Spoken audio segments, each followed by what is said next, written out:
Voulez-vous qu'on continue comme cela, que les riches s'enrichissent toujours plus, que les pauvres s'appauvrissent toujours plus, que notre démocratie soit mise à mal par cet argent qui prend tous les pouvoirs et toutes les richesses du pays au profit des seuls actionnaires des grandes multinationales?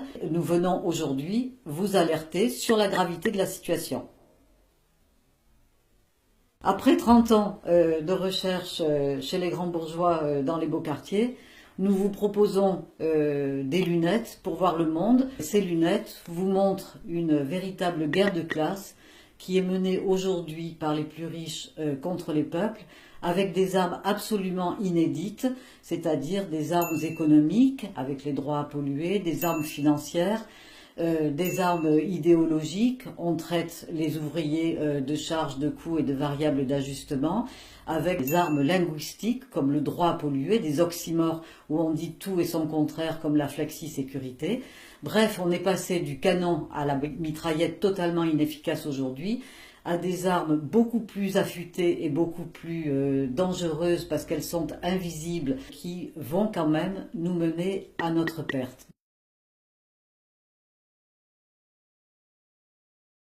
On peut acheter des droits à polluer qui permettent à des entreprises d'évacuer des gaz, des matériaux divers dans l'atmosphère, etc. Et il n'y a pas d'interdiction, il n'y a pas d'arrêt, il y a simplement des changements selon les intérêts des uns et des autres.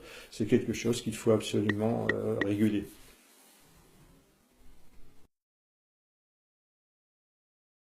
Est-ce qu'il est normal que 6 mois après les attentats du Bataclan, François Hollande ait remis la Légion d'honneur au ministre de l'Intérieur d'Arabie Saoudite dont on profite du pétrole, à qui on vend des armes qui ensuite partent au profit des terroristes de Daesh? Est-ce normal?